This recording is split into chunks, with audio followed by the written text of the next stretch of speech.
In just 50 minutes from now, well within the hour, the moon is due to have visitors from another planet. Former astronaut Wally Schirra at his side. Man on the moon. That moment, without Walter, inconceivable. Oh, boy. Welcome back to Third Phase of Moon. Blake Cousins here. We got a special report for you today. Moments ago, I received an email from Michael in regards to a photograph that he uncovered just after his grandfather died last year. Now he has his grandfather's full photo collection, and he came across an individual photo that caught his eye, and he submitted it to us right here at Third Phase of Moon. We're looking closely at the photograph captured within a commercial airliner. What's outside the window? Could it be a UFO? We've got the special report panel today with Rich from UFO and Michael from Dark Hour Paranormal, including Dr. J from Dr. J Radio Live. We also have a new member on board the panel, a retired physicist. Alex is going to be chiming in on the photograph as well, including my brother Brent Cousins. We're all going to chime in regards to this photograph, the evidence, and in relation to some of the other nostalgic UFO photos that have made the world scratch their head, whether we're alone in the universe or not. Now we're looking at this photograph very closely, and it's interesting to notice whatever this object is, it appears to be, in my opinion, outside, hovering in the air or moving throughout the airspace close to the commercial airliner. What could this possibly be? Again, this was taken in the 70s, way before Photoshop, any kind of CGI. In my opinion, after I received the information from Michael, this photograph is authentic. Now the question is, what could it be? Could it be some kind of experimental aircraft, an artifact within the lens? Let's start it off with Rich from UFO. What's your thoughts, Rich, on this incredible photograph uncovered? All right, here we go. Looks unbelievable. You can see the airplane, the seats, just a typical airplane flight. And you can see out the windows. So he's got some pictures of the general area where he's sitting and everything. Then you see one photo where he's looking out the window and you see an object, and he takes a picture of it. And this is what we're talking about today. To me, it looks like, in my opinion, I think it looks like a humanoid type figure, kind of like what we've seen the last couple of months. Not seen, but people are talking about seeing this jetpack type of object flying at 6,000, 3,000 feet around LAX. This almost reminds me of what that object would look like if you were in an airplane and saw somebody flying around. I can't explain it. I don't know what we're looking at, but it is really weird. I have no other explanation for it. There's a round thing at the bottom. It looks like there's some sort of point coming out of it. I don't know if that little pointed thing is how the object lands. Maybe it lands straight down, instead of flat. Maybe it lands on this point, or maybe it just lands and it's a ball, and that the point goes up into the ball, and then the thing rolls around the ground like BB-8. I don't know. It is really bizarre. It's from the 50s. It's legit, and it is definitely outside the window of the airplane. Unbelievable. And it's real. The guy, Michael, proves it. He shows us a bunch of other photos that were taken from that camera, from that roll of film.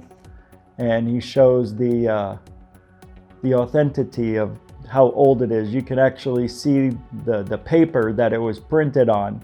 Kind of has little bubbles on it. Not bubbles, but if you run your hand over the picture, you can feel the bumps. You know what I mean? It's really interesting. Now, I found a very interesting, and you probably know about the McMinnville UFO picture that was taken from the Trent family, Mr. Trent. I'm not 100% remembering every single thing I just read. I chose this photo because I always thought it was real. But it was taken by Paul Trent in McMinnville, Oregon, 1950. And it went all the way to Life magazine. Yeah, but on the way there, it went under a lot of scrutiny, like more than ever, because it's too good to be true. Now, the story goes that he and his wife got home and he was going into the house and she saw this metallic object. He saw it too, but he decided to walk into the house anyway. And she goes, "Oh, there's something out there, you know, some calling to him." So he went into his house. There's two stories. He went into the house and grabbed his camera, came out and took 2 photos.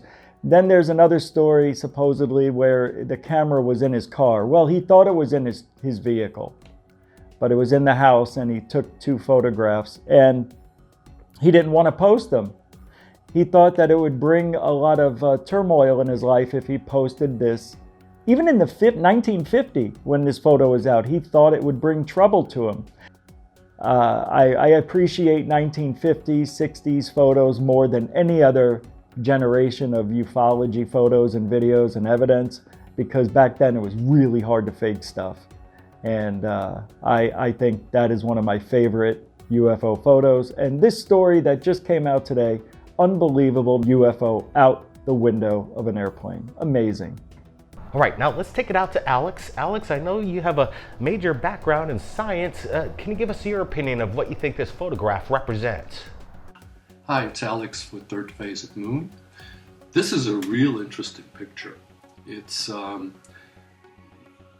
hard to make out what all the individual pieces are, but it's obviously taken out of an airplane. It's old. The white speckles on the bottom half of this photo are fairly interesting. I think those are reflections of something inside, next to the seat in the window. Maybe it's a piece of a jacket or something, but it's definitely a reflection. It wouldn't be in the windshield. The blobby object on the top of the photograph is something strange. It doesn't look like a craft. It doesn't look like anything viable, I don't think.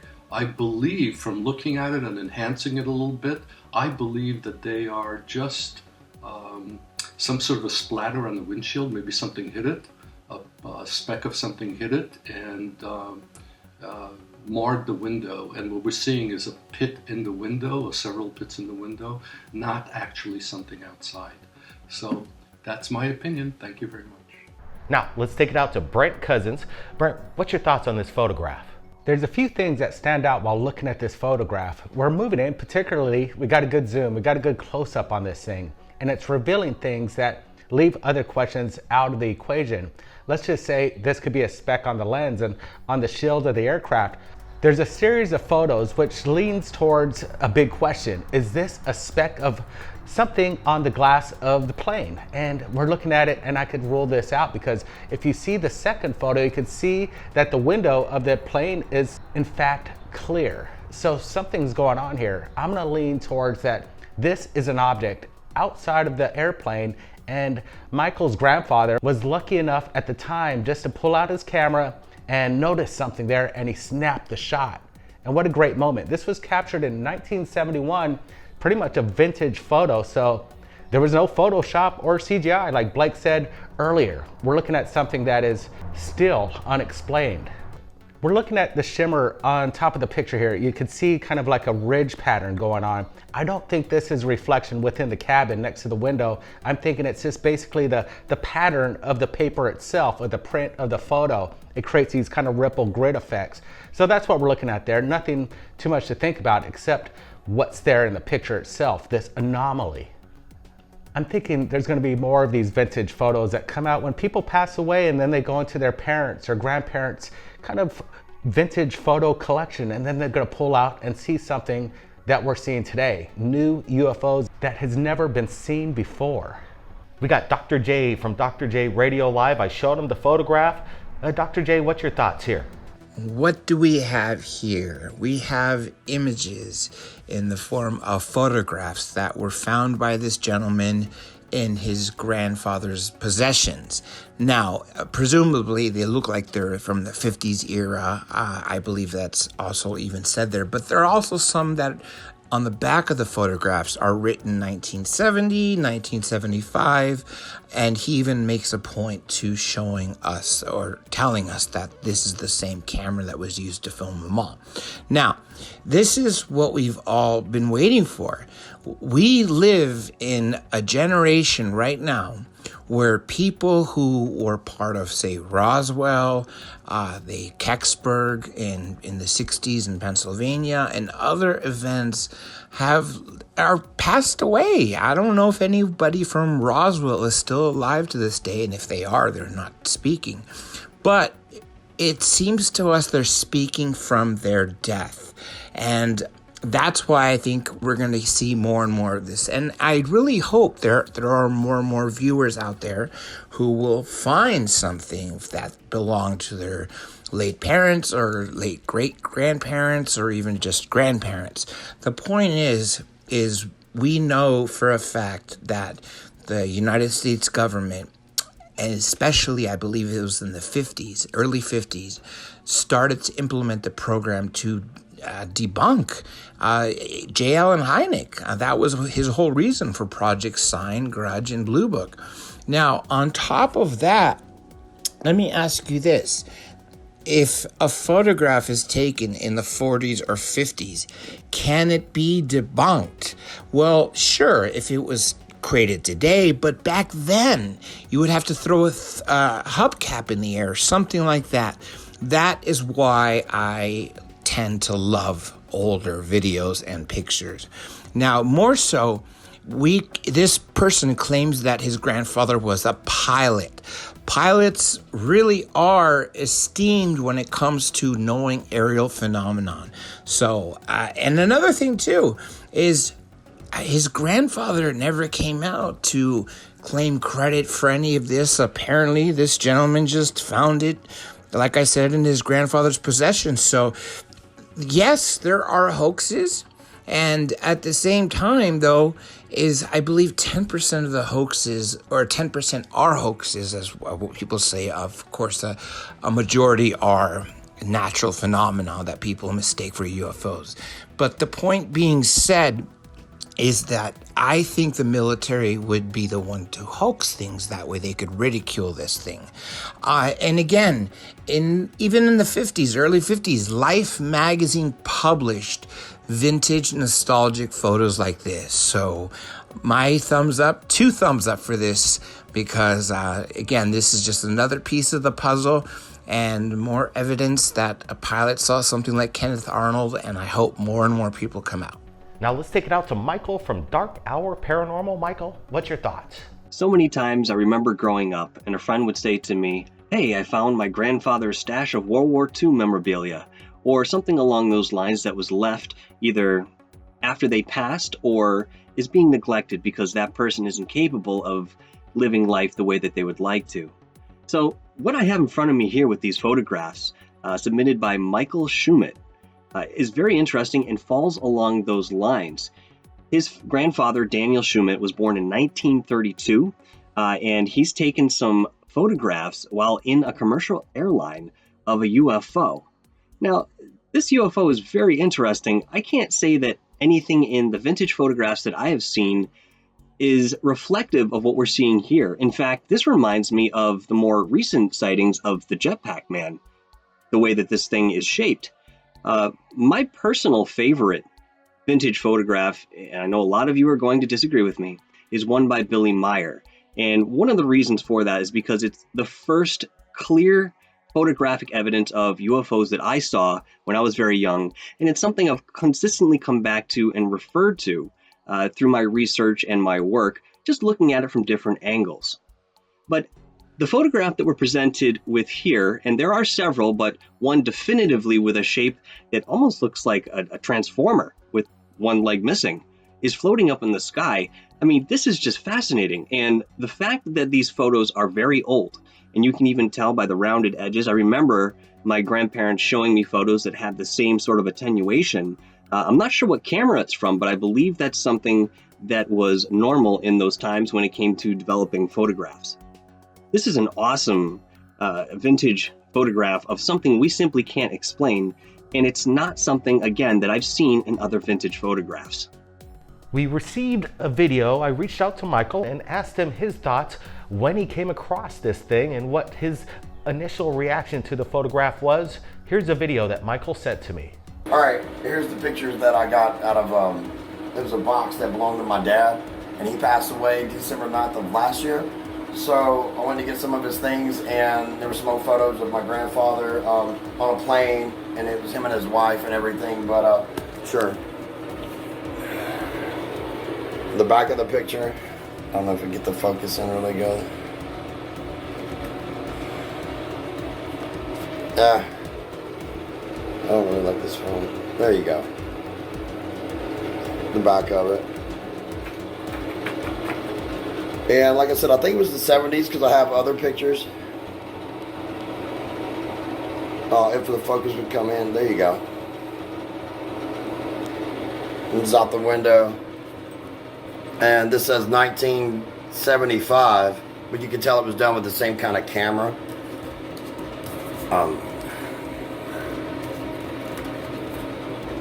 See, they're all the same. That was out the window. I just said it doesn't focus really well. My grandfather. No? Is it? Could have been. Let's see.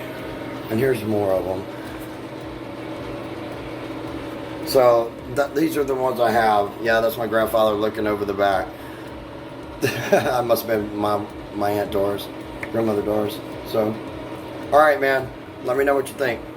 Approximately 5 years ago, there was a set of photos that were coming in from the Arctic Ocean, a submarine that was basically cruising along the ocean, and then a periscope was up, and they captured these series of photos. They call it the Baltic Sea anomaly. What's going on here? It looks like a crashing UFO, some sort of war out in the Antarctic.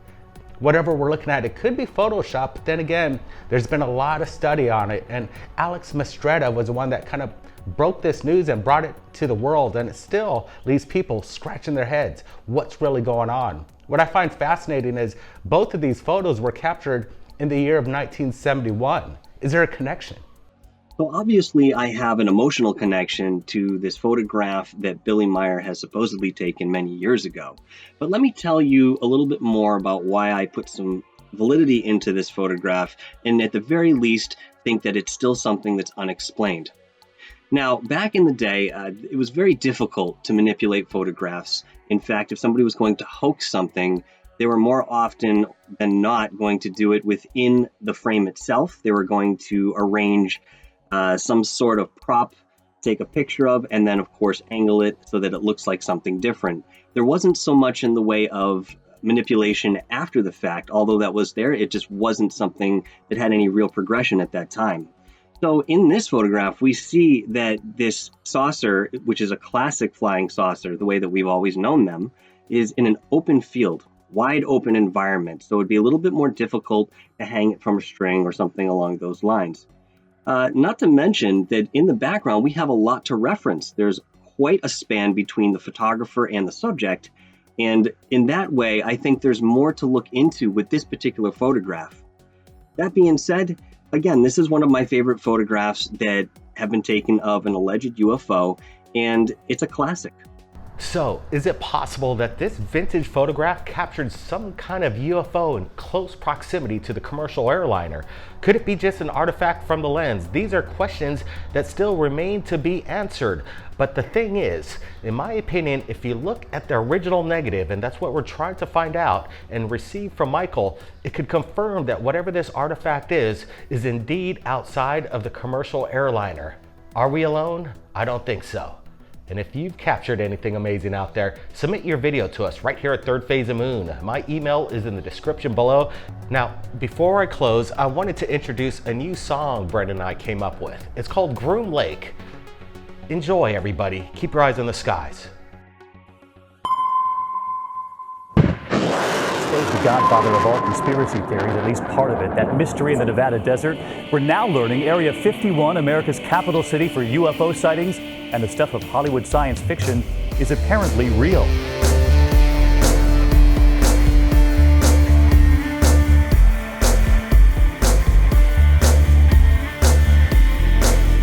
There's no Area 51. That's not entirely accurate.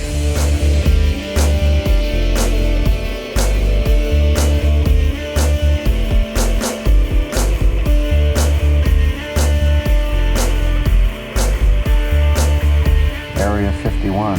Classified experiments involving extraterrestrial technology.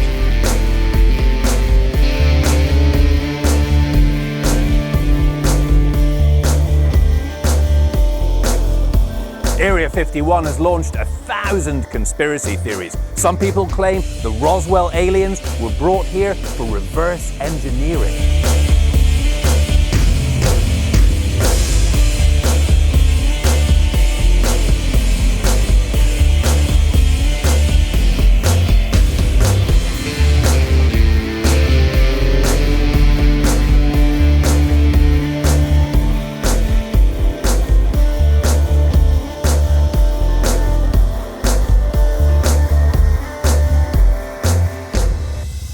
From aliens to UFOs, it helped fuel a perception that the government has been holding on to top secret information about this remote facility in the Nevada desert.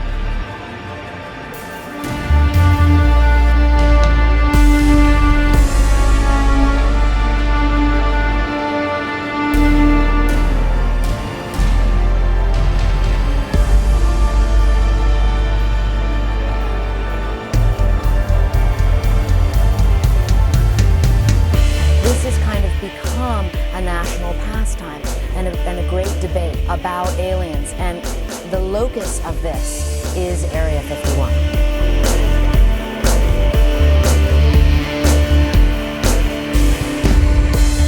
People who worked out there have told me recently they didn't know all that was going on there, so there's sort of, secrets within secrets, and it will always remain a mystery and always remain a place of fascination.